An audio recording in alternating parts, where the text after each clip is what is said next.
Now, the last time Watford faced a Pep Guardiola side, they were beaten 8-0. But the Manchester City boss is still being impressed by the job that Nigel Pearson had done before he left the club. All I can say, before the lockdown, what Nigel has done is it was incredible. Amount of points and the results they got when they were on the bottom, dispirited. But after that, I don't know what happened. We don't have to watch games against Watford because I don't know the system we're going to use, that we're going to play. So we cannot help the players. So the players, they have to solve the situations for themselves. After 5, 10 or 15 minutes, we'll know exactly what they thought to play against us.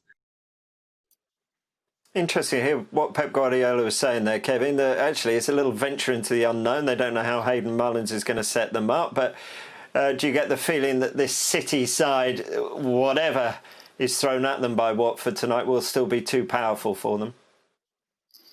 Yeah, I do. I really do. I think this Manchester City side, coming off the back of obviously the FA Cup semi-final loss to Arsenal, you know, any player who loses a game like that wants to bounce back, and there has to be a response. And you know, Watford have been their whipping boys over the period. So I could see Manchester City really going to town on them because, you know, Manchester City need to get the show on the road.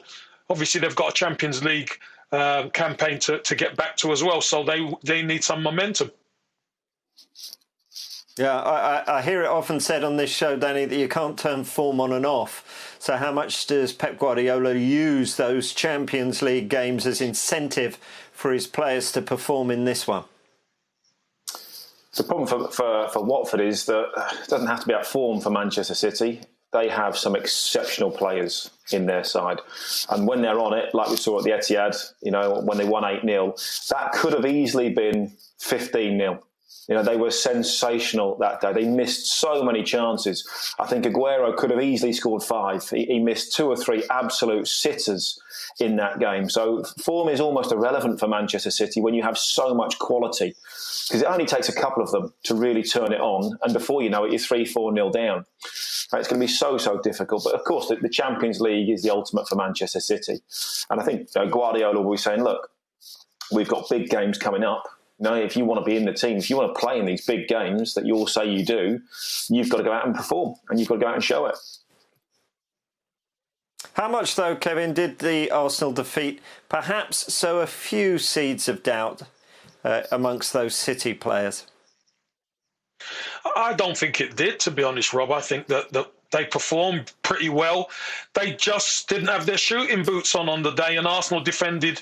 Well, they were surprised how well Arsenal defended, because Manchester City have had kind of a sign over Arsenal in the last few games that they've played against each other. So I don't think City are going to be disheartened by that result or anything. I think they're rubbing their hands together, looking forward to this game, and they know that they could get back on track against the Watford team who are reeling. But if we have a look at the Champions League, Danny, this is a different prospect in Real Madrid, isn't it, now that they're going to be facing to the ones they faced when they went out there way back in February. So it's not a gimme, is it? Oh, certainly not. You know, Real Madrid, you know, pedigree, stature, experience, they have it all, you know, within there. But again, you know, if City play well, they can not only beat, they can destroy any team, you know, in the world. You know, that's how good they can be. The issue with Manchester City is defensively, can they be solid enough? Can they cope with what Real Madrid throw at them going forward? So then, you know, exploit them at the other end of the pitch. Going forward, City are still one of the best, you know, in the world. You know, when their players are on song, they're almost impossible to play against. You know, you get... Your head is just on a swivel. You know, you're dizzy, you know, looking to see where the ball's going, where the players are going. It's so difficult. But Real Madrid, you know, they have experience. They know how to win this competition, and that will make it difficult. But City still, I think, have to be one of the favourites going into the Champions League draws. If they were to fail, though, Kevin, and only a League Cup to show for this season, would that be considered a failure at the Etihad? 100%. 100%. The League Cup is an appetizer for a club like Manchester City now, with the amount of investment they've put in. If you don't win the league or one of the big trophies like the Champions League, then it is going to be seen. You've put some silver on the sideboard, but we're still hungry. So I think it's a must win for Pep. I think the owners want the Champions League. I think they've taken their eye off the Premier League baller slightly. No disrespect to Liverpool, but now they've put all their focus into the Champions League, and this is one that they really have to bring back to the Etihad. And it's going to be a hard task, but it's one that they can do because they have the quality. Well, one of the hallmarks, Danny, of Pep Guardiola's managerial career has been that idea that there's no problems, there's only solutions. And he's managed to find solutions in ways that perhaps others couldn't. You mentioned the defence, once again shown up against Arsenal. Why hasn't he been able to find the fix there? And what does he need to do to ensure he does? I think the quality of the Premier League has not found him out, but it's more difficult. When the great Barcelona side, when Mascherano played alongside Puyol at one stage, and you could almost put anybody, in at centre half at that stage, because I think when they played Manchester United in the Champions League final, they said, "Oh, what about corners and set pieces?" Well, they just didn't concede any because they just dominated the ball so much. He then goes to Bayern Munich, and at that time, there's only two teams in the German league, that were fighting it out, and that was Dortmund and obviously Bayern Munich.